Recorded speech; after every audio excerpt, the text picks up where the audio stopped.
पहले अगर हम आ रहे हैं, अगर हम सबसे पहले जो मैथ्स में पढ़ रहे हैं, ठीक है, जब मैथ से स्टार्ट कर रहे हैं तो सबसे पहले हमें क्या करना पड़ता है, 2 से 30 तक के पहाड़े, ठीक है, ये चीज़ कर लेना आप, क्योंकि बहुत ज़रूरी है। और एक चीज़ और है कि स्क्वायर कर लेना आप सबसे पहले, 30 तक वर्ग कर लेना मतलब स्क्वायर, और 30 तक घन कर लेना आप, क्योंकि ये भी बहुत ज़रूरी है, ठीक है।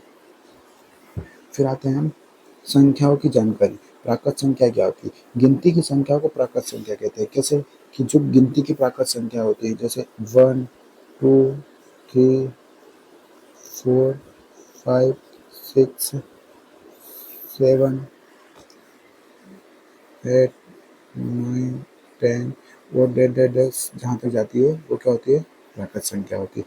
पूर्ण संख्या क्या होती है? प्राकृत संख्याओं के साथ जब जीरो को भी शामिल कर लिया जाता है, प्राकृत संख्याओं के साथ जब जीरो को भी शामिल कर लिया जाता है तो वो पूर्ण संख्या होता है। कैसे? कि जब 0 1 2 3 4 5 6 कुछ शामिल हो जाते हैं, उसे क्या कहते हैं? वो कहते हैं, ठीक है। और आगे आते हैं अपन सम संख्या। जो संख्या है 2 से महत्वपूर्ण, कहाँ पे हमारा बता मोती मस्जिद महत्वपूर्ण, ठीक है। अब सबसे कहते हैं अपन, अब देखो यहाँ पे विषम संख्या पता हो गई। अब ऋण संख्या क्या होती है? ऋण या अभाज्य संख्या, जिस संख्या में किसी और दूसरी संख्या का भाग नहीं जाए उसे क्या कहते हैं? ऋण संख्या या अभाज्य संख्या। सबसे छोटी संख्या अभाज्य संख्या कौन सी है? 2 है, उसके बाद 3 है और 5 है, ठीक है। और 3 विषम अभाज्य संख्या, लगातार विषम अभाज्य संख्या कौन सी है? 3 5 7 है, ठीक है। और फिर उसके बाद ये मैंने 100 तक लिख दी, कहाँ तक लिख दी? 100 तक अभाज्य संख्या लिख दी है, देख लीजिएगा अब आपके हिसाब से, ठीक है। अब आगे आते हैं अपन, आगे यौगिक या भाज्य संख्या, जो किसी दूसरी संख्या से कट जाए वो क्या होती है? भाज्य संख्या होती है, ठीक है। और एक चीज ये देखिए आप, नोट, एक ना तो भाज्य और ना ही अभाज्य, ये चीज याद रखने वाली चीज है, क्योंकि अधिकतर आपके जो ऑब्जेक्टिव होते हैं ना उसमें डायरेक्ट ये सत्यासत्य में या फिलिंग द ब्लैंक्स में ये पूछ लेता है कि एक क्या भाज्य संख्या है या अभाज्य संख्या है, ऐसे पूछ सकता है। या फिर रिक्त स्थान में जब आपको पूछेगा तो एक दे देगा और डैश दे देगा और संख्या है, ऐसे, ठीक है। उसके बाद अपन आगे आते हैं, सहभाज्य संख्या है। प्राकृत संख्याओं को ऐसा जोड़ा जिनका HCF 1 हो, अभाज्य संख्या कहलाती है। जैसे 2 और 3, 2 और 3 का HCF कितना होता है? 1 है। 4 और 9 का HCF कितना? 1 है। 15 और 18 का HCF कितना? 1 है। उसी प्रकार अभाज्य सहभाज्य संख्या होती है। कोप्राइम मतलब इंग्लिश में क्या बोलते हैं इसे? Coprime number. परिमेय संख्या, मोस्ट इंपोर्टेंट क्वेश्चन, ठीक है, क्या है?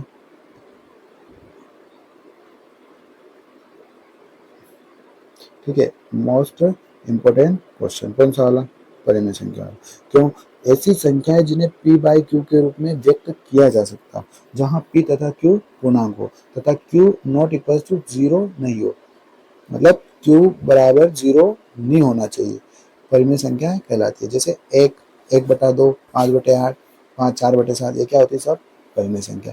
अपरिमेय से जैसे मैं एक 1 लिख रहा हूँ, 1 के नीचे क्या लिख सकता हूँ? मैं 1 लिखता हूँ। अगर मैं 5 लिख रहा हूँ, 5 के नीचे मैं 5 लिख सकता हूँ। अगर मैं 7 लिख रहा हूँ, 7 के नीचे मैं 7 लिख सकता हूँ। ये क्या होती है? परिमेय संख्या को, ठीक है, ऐसे हम कह सकते हैं, ठीक है। ये चीज को हम कह सकते हैं, क्योंकि वास्तविक रूप में जब हम किसी भी संख्या को, जैसे मान के चलो हमने 11 लिखा, ठीक है, क्या लिखा?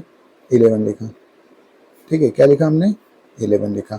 और 11 के नीचे कुछ नहीं, मतलब क्या है? 1 है। अब यहाँ देखो, ये p की वैल्यू को भी दर्शाता है और q की वैल्यू को क्या दर्शाता है? q की वैल्यू को क्या दर्शाता है? q की वैल्यू को दर्शाता है, ठीक है। उसी प्रकार अब आते हैं हम आगे। हाँ, ये देखिए अपरिमेय संख्या। अपरिमेय जितनी भी ऋण की संख्या होती है वो क्या होती है? अपरिमेय संख्या।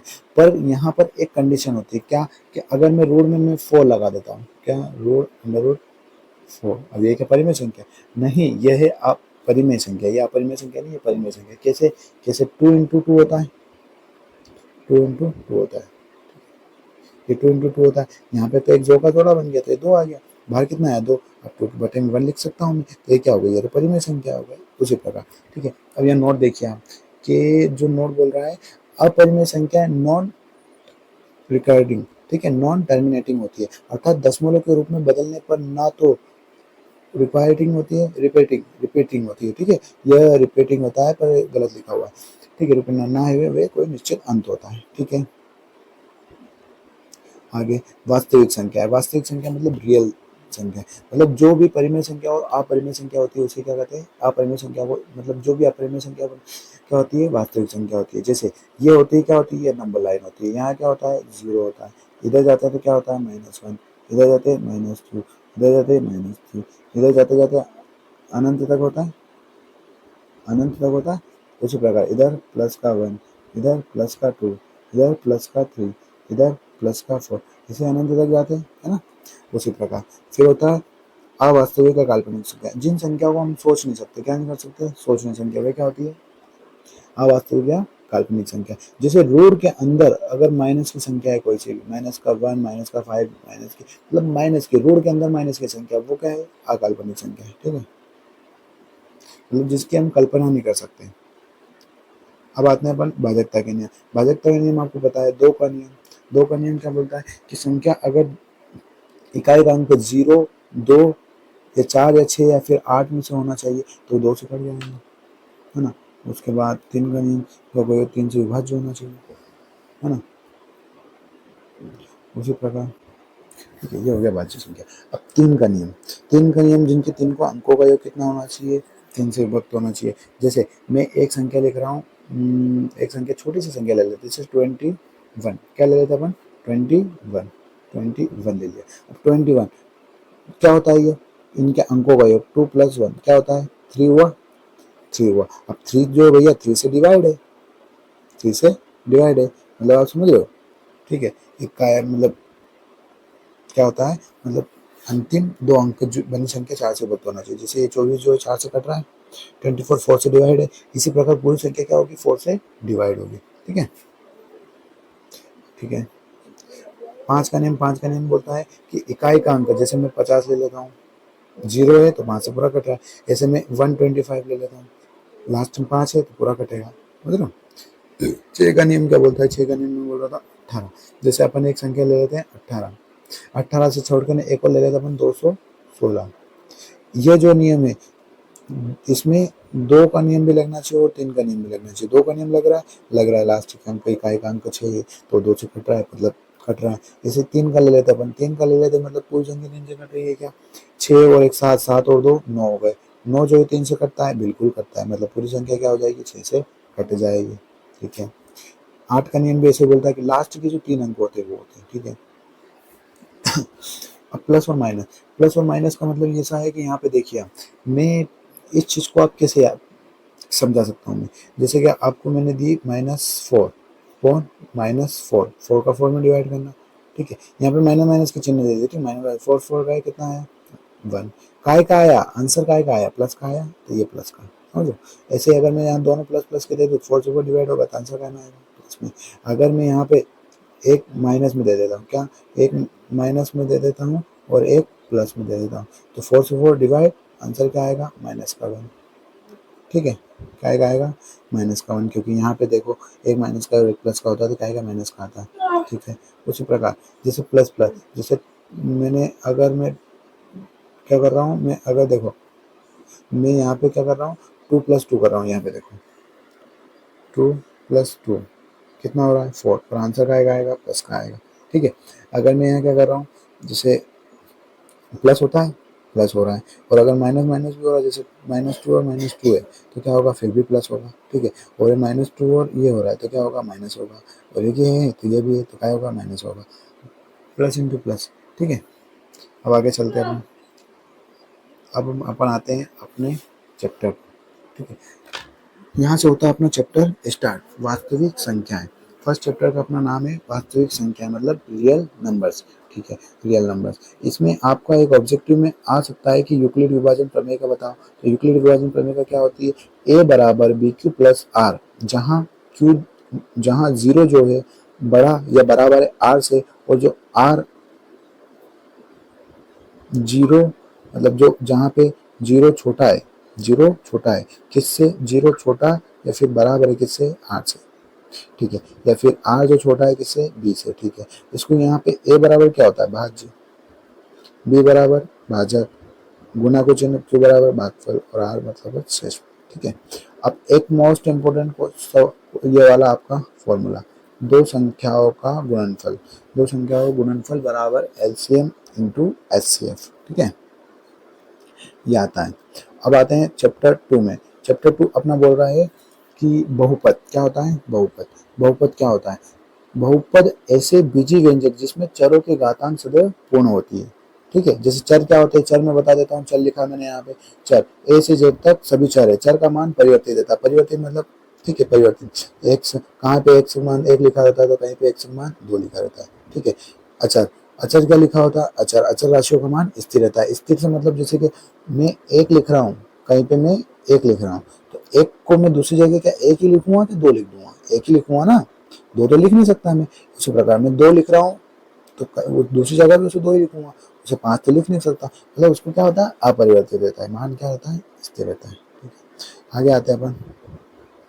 अब ये जो है मोस्ट इंपोर्टेंट, यहाँ पे सबसे ज्यादा इंपोर्टेंट यही है, द्विघात बहुपद में शून्यों का गुणनफल के बीच में संबंध। ये जो है ना, ये बहुपद है, ये बहुपद है। A x square plus b x plus c के लिए ये जो द्विघात बहुपद है, ठीक है, ये इसको याद होना चाहिए कि आपको द्विघात बहुपद का मानक रूप है। ये क्या है, द्विघात बहुपद का एक मानक रूप भी होता है। A x square plus b x plus c के लिए यदि अल्फा, ये क्या होता है, इसे बोलते हैं अपन अल्फा और इसे बोलते हैं बीटा। ठीक है, शून्य। यहाँ पे आप पार्ट 4 में जाओगे ना, चैप्टर 4 में, चैप्टर 4 में जाओगे ना, वहाँ पे भी आपको शेष चैप्टर, आपको पढ़ने का तरीका भी होना चाहिए। आप पहले चैप्टर 2 पढ़ो, चैप्टर 4 पढ़ो। अगर दो को आप मतलब एक जैसा पढ़ोगे ना तो बहुत दिक्कत नहीं आएगी, बहुत आसानी से आप समझ सकते हो। ठीक है, अब इसमें एक सूत्र है कौन सा, शून्यकों का योग अल्फा प्लस बीटा बराबर माइनस बी अपॉन ए। या फिर यहाँ पे और चीज भी लिखा देती है, क्या क्या लिखाती है यहाँ पे कि एक्स माइनस एक्स का माइनस एक्स का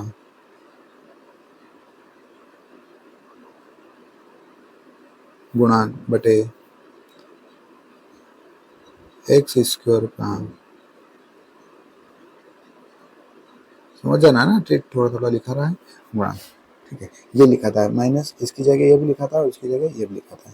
ठीक है, क्योंकि ये फॉर्मूला क्या होता है, क्यों एक्स स्क्वायर का गुणांक, क्यों यहाँ पे देखिए आप, यहाँ पे देखिए आप, एक्स का गुणांक तो ये भी है यहाँ पे, बिल्कुल है।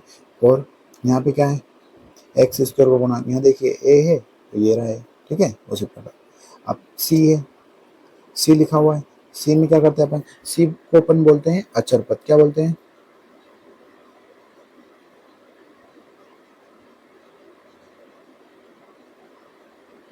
ठीक है, और ए होता है वही एक्स स्क्वायर का गुणांक। ठीक है, आगे आते हैं अपन बहुपद। अब बहुपद के प्रकार क्या होते हैं, बहुपद कैसे कैसे बहुपद होते हैं। ठीक है, पदों की संख्या के आधार, पदों की संख्या के आधार पर बहुपद कितने होते हैं, पदों की संख्या के आधार पर बहुपद जो होते हैं वो 3 प्रकार के होते हैं। जैसे एक पद, एक पद, एक पद, एक पदी बहुपद, जिस बहुपद में केवल एक पद हो। कैसे एक पद, जैसे यहाँ 5x लिखा हुआ है, यहाँ पे 2y स्क्वायर हुआ है, ये 9x लिखा, मतलब एक ही पद है। ठीक है, अब होता है द्विपद, द्विपद मतलब जिस बहुपद में 2 पद हो। जैसे x प्लस 1 2 पद होगा, एक ये और ये, एक x हो गया, एक और 2 हो गया, कितने 2 पद हो गए।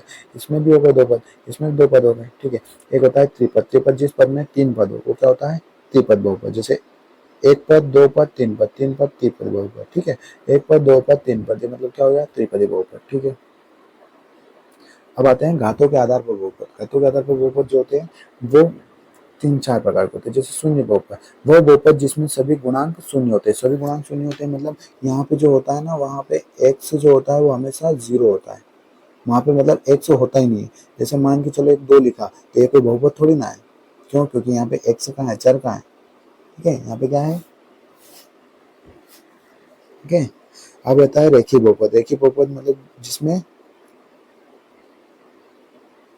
क्या होता है, रेखीय बहुपद वो बहुपद जिसकी घात 1 होती है। ठीक है, देखो 1 से घात कितनी है, यहाँ पे 1 ही है। द्विघात बहुपद क्या होता है, जिसमें घात 2 होती है, देखो 2।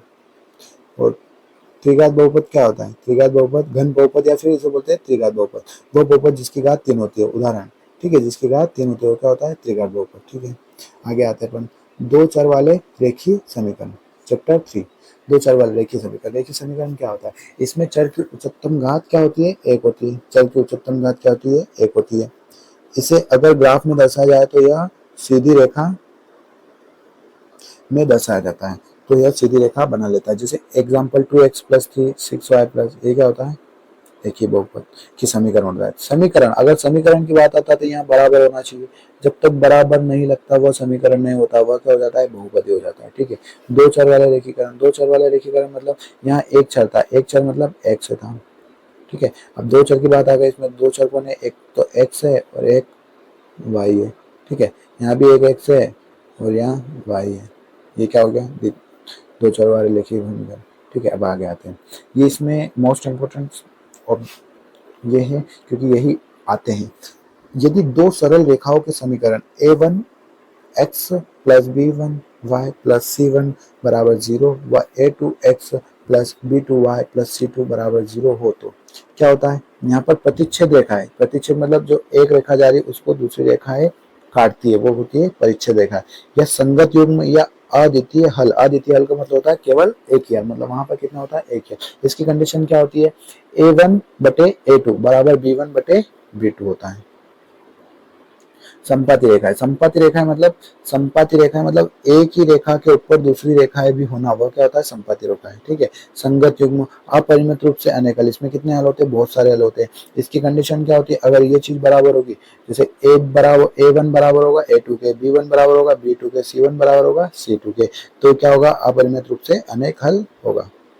ठीक है, समांतर रेखा है या फिर असंगत रेखा है। समांतर रेखा मतलब आपने रेल की पटरी देखी है, रेल की पटरी क्या होती है, समांतर होती है। ये यहाँ पर जितनी लंबाई होगी यहाँ पर भी उतनी लंबाई होगी, कहीं भी कभी भी जाके पास में मिलती है क्या, नहीं मिलती है ना, उसे कहते हैं अपन।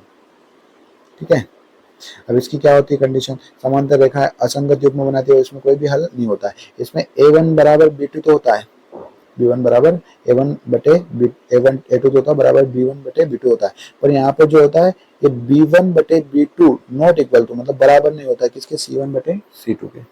ठीक है, आगे आते हैं द्विघात समीकरण। जहां मैंने बताया था आपको कि चैप्टर 2 अगर आपने अच्छे से पढ़ा है तो आपको चैप्टर 4 में दिक्कत नहीं आएगी, क्योंकि वहीं पे द्विघात समीकरण हो गया, वहां क्या था, द्विघात बहुपद, यहाँ क्या आ गया, द्विघात समीकरण। यहाँ पे क्या है, जब बराबर लग जाता है और जीरो लग जाता है, मैंने बताया वो क्या हो जाता है, समीकरण। द्विघात की बात हो रही है, जहाँ दो घात होती है वो क्या हो जाता है, द्विघात। ठीक है, समीकरण द्विघात समीकरण कहते हैं, एक इक्वल्स टू नॉट जीरो। अगर यहाँ पे जीरो हो जाता है तो वो द्विघात समीकरण है नहीं, फिर एक ही समीकरण हो जाता है। ठीक है, नॉट।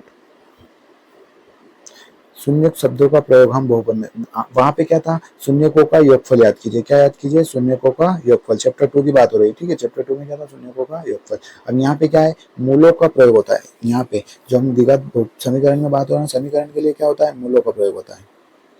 ठीक है, द्विघात समीकरण, अब द्विघात समीकरण को हल करने की भी दो विधियां, कौन सी, एक तो गुणनखंड विधि के गुणनखंड निकालो, एक होता है पूर्ण वर्ग बनाने की विधि, पूर्ण वर्ग बना के करो। ठीक है, मैं बताता हूँ आपको कैसे होता है।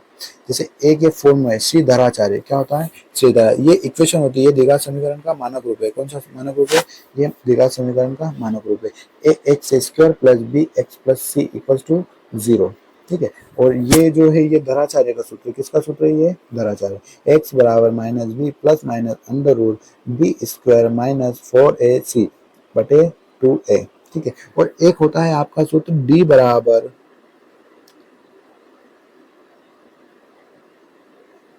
B square minus 4ac। ठीक है, ये जो सूत्र होता है ना, ये होता है अपना विविधकृत सूत्र। क्या होता है, विविधकृत सूत्र, इसे बोलते हैं विविधकृत सूत्र। इसी के आधार पर ये जो होंगे, ये तीन कंडीशन इसी के आधार पर होगी। ठीक है, यहाँ पे देखिए, दो भिन्न वास्तविक हल कब होंगे, दो भिन्न वास्तविक हल कब होंगे, यदि बी स्क्वायर माइनस 4ac बड़ा होगा किससे, 0 से। दो समान वास्तविक हल कब होंगे, जब बी स्क्वायर माइनस 4ac बराबर 0 के। कोई वास्तविक हल नहीं होगा यदि बी स्क्वायर माइनस 4ac जो होगा 0 से छोटा होगा। तो हल मतलब ये जो वाली समीकरण होती है ना, ये जो समीकरण का रूप आएगा ना, इसे हम हल भी नहीं कर सकते। ठीक है, कंडीशन यही फंसती है। अब आता है अपना चैप्टर 5। चैप्टर 5 जो है वो क्या है, समांतर श्रेणी। ठीक है, समांतर श्रेणी का सबसे पहला समांतर श्रेणी का रूप क्या होता है, रूप होता है ए प्लस डी। डी क्या होता है, डी मतलब डिफरेंस, प्लस ए प्लस 2d मतलब 2d डिफरेंस 3d, ये होता है, ये होता है अंतिम पद। ये क्या होता है, अंतिम पद। यहाँ पे ए प्रथम पद होता है, डी सर्वांतर होता है। डी निकालने के तरीके क्या होते हैं, देखो डी निकालने के तरीके जो होते हैं, दूसरे पद में से पहला पद घटाना, तीसरे पद में से दूसरा पद घटाना, या चौथे पद में से तीसरा पद घटाना, तो डी निकल के आ जाता है। ठीक है, एनवा पद या अंतिम पद, एनवा पद या अंतिम पद कैसे कहते हैं, एनवा पद होता है a plus n minus one d. ये सूत्र होता है एनवें पद का। क्या होता है? A plus n minus d, एनवा पद बराबर अंतिम पद a plus n minus one d. L या ए एन, इसे एल भी बोलते हैं या ए एन भी बोलते हैं, ठीक है। अंतिम पद जो होता है उसे ए एन बोलते हैं। एन से मतलब पद और ए से मतलब ए एन मतलब अंतिम पद, और इसे एल, एल से मतलब आप समझ रहे हो लास्ट, ठीक है, लास्ट टर्म। आगे देखिए, एन पदों का योग, यहाँ पर एक सूत्र और आता है एन पदों का योग। एन पदों का योग का सूत्र क्या है? एस एन बराबर एन बाय टू कोष्टक में टू ए plus n minus one d कोष्टक बंद, ठीक है, ये सूत्र होता है।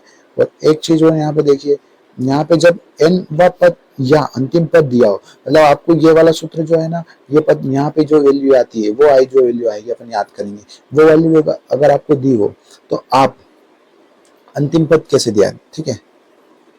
तो एन पदों का योग कैसे करेंगे? एस एन बराबर एन माइन एन बटे टू टू ए प्लस एल, ठीक है। निर्देशांक ज्यामिति, ये दूरी का सूत्र होता है। दूरी का सूत्र मतलब एक बिंदु से दूसरे बिंदु की दूरी सूत्र, ठीक है। कि पी और क्यू के बीच की दूरी याद करो तो ऐसे याद करेंगे। दो बिंदु के बीच की दूरी under root x square x two minus x one का whole square plus y two minus y one का स्क्वायर, ठीक है। ऐसे ही खंड सूत्र होता है। खंड सूत्र मतलब कि जब दो की बातों की बात होती, जैसे कि बीच की बात हो, जैसे कि m1 है और m2 है, दो बराबर भागों मतलब कुछ भी डिवाइड में कर रहा है, बांट रहा है, ये इतने बांट रहा है, ये इतने बांट रहा है, ठीक है। ये इतना इतना है और ये इतना इतना है, बांट रहा है ना। तो यहाँ हो जाए x1 y1 x2 y2। और हमेशा आप यह याद रखिएगा कि सबसे पहले x आता है और फिर y आता है, ठीक है। ये चीज याद रखना। फिर इसका सूत्र क्या होता है? बिंदु आर के निर्देशांक, मतलब जो बिंदु आर जो है इसके यहाँ पे क्या क्या निर्देशांक आएंगे, ठीक है। m1 ये रहा, x2 ये रहा, m2 और y2, ठीक है, सूत्र है। अब मध्य बिंदु के सूत्र हो गए। त्रिभुज का क्षेत्रफल हो गया, ठीक है। त्रिभुज का क्षेत्रफल डायरेक्ट आपको सूत्र आता है कि त्रिभुज का क्षेत्रफल याद करो। ये आपको निर्देशांक दे देंगे और आपको डायरेक्ट सूत्र आएगा, मतलब क्वेश्चन आएगा आपको कि त्रिभुज का क्षेत्रफल याद कीजिए। अगला आता है अपना त्रिकोणमिति का परिचय। त्रिकोणमिति का परिचय मतलब त्रिकोणमिति अनुप्रयोग। इसके लिए सबसे पहले अपने को एक चीज याद होना चाहिए कि नॉर्मल से जो बेसिक क्वेश्चन आते हैं, ठीक है, सबसे पहले आपको ये चीज याद होना चाहिए, लाल बटे कक्का या फिर कक्का बटे लाल। ला से बन गया लंब, आई से बन गया आधार, के से बन गया कर्ण, के से बन गया कर्ण, के से बन गया कर्ण, ए से बन गया आधार, के से बन गया कर्ण, के से बन गया कर्ण, ए से बन गया आधार, ठीक है। मतलब साइन थीटा बराबर पहले ल है तो लंब लिख दिया, फिर नीचे का है इसके नीचे तो कर्ण लिख दिया, ठीक है। कोस थीटा बराबर आधार बटे कर्ण, टेन थीटा बराबर लंब बटे आधार, कोसेक बराबर कर्ण बटे, ठीक है। अब इधर जो होता है ये देखो आप, ये जब भी 90 डिग्री कोण बनता है उसके जो सामने जो होता है वो क्या होता है? हमेशा क्या होता है? कर्ण होता है। और इधर लंब होता है क्योंकि लंबा होता है, और ये आधार मतलब जो नीचे होता है, ठीक है। अब ये जो सूत्र है, एक सूत्र ये याद रखना पड़ेगा आपको, टेन थीटा बराबर साइन अपॉन कोस थीटा, और इसका उल्टा जस्ट किसका? कोट, कोट का थीटा क्या होता है? इसका अपन कर दो, उल्टा कर दो बस। अब यहाँ पे एक टेबल आ रही है, ये टेबल भी बहुत जरूरी है, ठीक है, क्योंकि इस टेबल का भी उपयोग बहुत होता है। क्योंकि वास्तव में देखा जाए थीटा, साइन थीटा का 0 पे 0, 30 का मान 1/2, 45 का मान 1/√2, 60 का मान √3/2 और 90 का मान 1, कोस का 0 का 1, ठीक है। ये पूरी आप टेबल याद करिएगा क्योंकि ये बहुत जरूरी टेबल है। फिर ये और फॉर्मूले कुछ, त्रिकोणमिति के अनुप्रय दृष्टि रेखा क्या होती है? लास्ट बार जो एक बात बताऊं मैं आपको, लास्ट बार जो ऑब्जेक्टिव आया था ना, यहीं से आया था, दृष्टि रेखा से, ठीक है। अब वृत्त, वृत्त में तो क्या है कि मतलब स्पर्श रेखा क्या होती है? एक रेखा जो वृत्त को केवल एक बिंदु पर स्पर्श करे वो क्या होती है? स्पर्श रेखा होती है। छेदिक रेखा क्या होती है? जो मतलब जैसे ये वृत्त है, ठीक है, वो बोले स्पर्श रेखा, तो ये क्या हो गई? स्पर्श रेखा। अगर वो छेदिक रेखा तो ये क्या हो गई? छेदिक रेखा, मतलब छेद करती है, मतलब दो बिंदु को बांटती है, ठीक है। प्रमेय, आपको ये मोस्ट इंपोर्टेंट प्रमेय, ये प्रमेय याद भी होना चाहिए, ठीक है। और प्रमेय 2, सकेंद्रीय वृत्त क्या होते हैं? एक ही केंद्र वाले वृत्त। एक ही केंद्र वाले वृत्त मतलब जैसे ये वृत्त है, ये वृत्त है, ठीक है, और एक और कौन सा वृत्त बन गया? ये वृत्त है, एक ही केंद्र के वृत्त है, ये वाला, ठीक है। उसी प्रकार वृत्तों से संबंधित क्षेत्र। अब यहाँ से भी कुछ क्वेश्चन आते हैं, ऑब्जेक्टिव में भी आते हैं प्लस ऐसे आते हैं, ठीक है। वृत्त का क्षेत्रफल क्या होता है? पाई आर स्क्वायर। क्या होता है? पाई आर स्क्वायर, ठीक है। जहाँ आर क्या है? वृत्त की त्रिज्या। वृत्त की परिमाप क्या होता है? 2 पाई आर, मतलब जब व्यास डी होता है वो क्या होता है 2r, मतलब जो ये वृत्त बन रहा है, देखो ये वृत्त जो बन रहा है, ये वृत्त जो बन रहा है, ठीक है, ये वृत्त बनाया मैंने, और यहाँ से मैं एक लाइन खींच रहा हूँ यहाँ से यहाँ तक की, और यहाँ से एक बिंदु है अपना ये, तो ये इधर इतना क्या है, ये इतना अपना आर है, तो ये भी आर है, और इतने पूरे को क्या बोलते हैं अपन, डी बोलते हैं, यहाँ से यहाँ तक को क्या बोलते हैं, डी बोलते हैं, तो डी बराबर 2r, डी बराबर 2r, 1r 2r, ठीक है। त्रिज्यखंड, त्रिज्यखंड मतलब क्या होता है, जो एक ये वृत्त होता है, वृत्त होता है, और इसमें एक जो एंगल बनता है, ठीक है, कैसा बताता हूँ मैं, रुको, यहाँ से नहीं, सॉरी, 2 मिनट रुकिए आप, सब होगा, यहाँ से यहाँ तक ये जो हो रहा है ना, ये त्रिज्यखंड काटा, काटा त्रिज्यखंड, इसे बोलते हैं त्रिज्यखंड, ठीक है। अभी लघु त्रिज्यखंड, लघु त्रिज्यखंड मतलब ये छोटा वाला, इसका क्षेत्रफल का सूत्र क्या होता है, थीटा बटे 360 इंटू पाई आर स्क्वायर, ठीक है। ऐसे लघु त्रिज्यखंड की परिधि का भी, दीर्घ त्रिज्यखंड का, दीर्घ त्रिज्यखंड का, ये सब अगर आपको अच्छे से मैथ्स पढ़ना हो, और मैथ्स में आपके लगभग मान के चलिए आप, ये तो मैंने फॉर्मूले ही बनाए, ठीक है, फॉर्मूले की पीडीएफ तैयार की, इस पीडीएफ को आपको लेना हो तो आप कहाँ जाओगे, इस पीडीएफ को अगर आपको लेना हो तो आप कहाँ जाओगे, हमारे व्हाट्सएप, आप व्हाट्सएप पे जाए, और वहाँ पे जो आजकल चैनल सर्च हो रही है, वहाँ पर आप A1 कोचिंग क्लासेस के नाम से सर्च करिए, डाल रखिए तो आपको मिल जाएगी, ठीक है। ये जो फॉर्मूला है, और अगर आपको अच्छे नंबर लाने, लगभग 95 98 मैथ्स में, तो हम आपको दिलाएंगे, ना हम फालतू पढ़ाते हैं, ना हमें आपको ज्ञाता बनाना है, हम इतना पढ़ाएंगे कि आपके 95 प्लस नंबर आ जाए, कम पढ़ाएंगे पर अच्छा पढ़ाएंगे, और ऐसा पढ़ाएंगे और जो पढ़ाएंगे वही आएगा, टेंशन नहीं पालना, ठीक है। आगे देखिए, वृत्तखंड क्या होता है बताया मैंने, आईएमपी पॉइंट भी दे रखे, देखो वृत्त क्या होता है, वृत्त के बारे में, त्रिज्यखंड के बारे में, वृत्तखंड, जीवा और चाप के बारे में, ठीक है। अब ये आता है वॉल्यूम वाला पार्ट, ठीक है, मतलब आयतन वाला, आयतन कैसे क्या निकालते हैं अपन, ठीक है। ये होता है, ये क्या होता है, घन हो गया, घन मतलब जिसकी तीनों भुजाएं बराबर, 6 भुजाएं बराबर हो, घन होता है। घन का क्षेत्रफल क्या होता है, a क्यूब, घन का वक्रपृष्ठीय क्षेत्रफल क्या होता है, 4i स्क्वायर, घन का आयतन क्या होता है, 6a स्क्वायर, ठीक है। उसके बाद आता है घनाभ, घनाभ मतलब क्या होता है,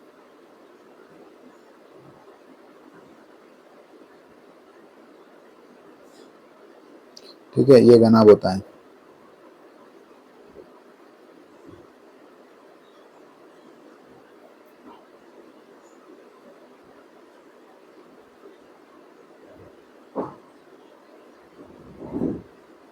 ये जो होता है ना घनाभ होता है, इसमें ये बराबर होती है, ये बराबर होती है, ये बराबर होती है, मतलब ये जो बराबर है इसके बराबर है, ये जो बराबर है ये इसके बराबर है, और ये जो बराबर होती है ना ये इसके बराबर होती है, ठीक है। इसके सूत्र दिए मैंने। अब आते पृष्ठीय क्षेत्रफल का आयतन, ये आता सांख्यिकी, ठीक है, ये आता अपना सिग्मा, ये क्या होता है, सब चीज बता रखी मैंने, सब चीज बता रखी मैंने। आगे देखिए आप, ये सब माध्यक बराबर दे रखे मैंने, ठीक है। ये प्रायिकता वाला चैप्टर, घटना क्या होती है, लास्ट ये जो ऑब्जेक्टिव आया था ना, यहाँ से देखो आप देखना वाले, यहाँ से असंभव घटना और निश्चित घटना, आप दो चीज में आए थे, ठीक है, दो ऑब्जेक्टिव आए थे सत्यासत्य में, यही ऑब्जेक्टिव आए थे, एक वाक्य में उत्तर आए थे सर, ठीक है, ठीक है, थैंक यू, धन्यवाद। अगर आपको कोचिंग क्लासेस की जरूरत है तो आप आ सकते हैं, और हमारे नंबर है 8462921100, इस पर आप हमें मैसेज कर सकते हो व्हाट्सएप पे। अगर आपको चैनल नहीं मिल रही तो हम आपको इस नंबर पे पीडीएफ सेंड कर देंगे। थैंक यू, धन्यवाद। जय श्री महाकाल, जय श्री कृष्णा, जय श्री राम, जय हिंद, जय भारत। थैंक यू, धन्यवाद।